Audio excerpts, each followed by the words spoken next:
100 முறுக்கு மந்த்ரா கடலை எண்ணெயில நானே பண்ணுது ஒரு சேலஞ்ச். உங்களால இந்த மாதிரி முறுக்கு செய்ய முடியுமா? மந்த்ரா கடலை எண்ணெயில முறுக்கு செஞ்சு பாருங்க.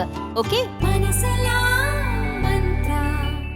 அடுத்த ஆண்டு நடைபெற உள்ள பீகார் சட்டமன்ற தேர்தலில் பாஜக, ஐக்கிய ஜனதா தளம், லோக் ஜனசக்தி கட்சிகள் அடங்கிய கூட்டணியின் முதல்வர் வேட்பாளராக நிதிஷ்குமார் இருப்பாரா இல்லையா என்ற விவாதம் அமித்ஷாவின் சமீபத்திய பேட்டியால் ஏற்பட்ட நிலையில் பீகார் சட்டமன்ற தேர்தலை நிதிஷ்குமார் மற்றும் பிரதமர் மோடி தலைமையிலேயே சந்திக்க உள்ளதாக பீகாரின் துணை முதல்வரும் பாஜகவை சேர்ந்தவருமான சாம்ராஜ் சௌத்ரி விளக்கம் கொடுத்துள்ளார்.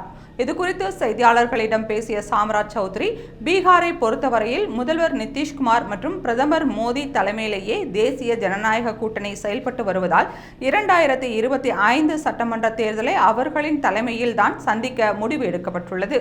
இதுகுறித்து தேசிய ஜனநாயக கூட்டணியில் எந்த குழப்பமும் இல்லை.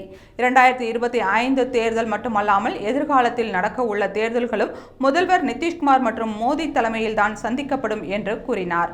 முன்னதாக ஒரு பேட்டியில் மகாராஷ்டிரா தேர்தலை போல முதல்வர் வேட்பாளரை நிறுத்தாமல் பீகார் சட்டமன்ற தேர்தலை தேசிய ஜனநாயக கூட்டணி சந்திக்குமா என்ற கேள்விக்கு பதிலளித்த அமித்ஷா, தேசிய ஜனநாயக கூட்டணி கலந்து ஆலோசித்து இதற்கான முடிவெடுக்கும் என்று தெரிவித்திருந்த நிலையில் அதனால் ஏற்பட்ட அனைத்து யூகங்களுக்கும் பீகார் துணை முதல்வர் சாம்ராஜ் சௌத்ரி முற்றுப்புள்ளி வைத்துள்ளார்.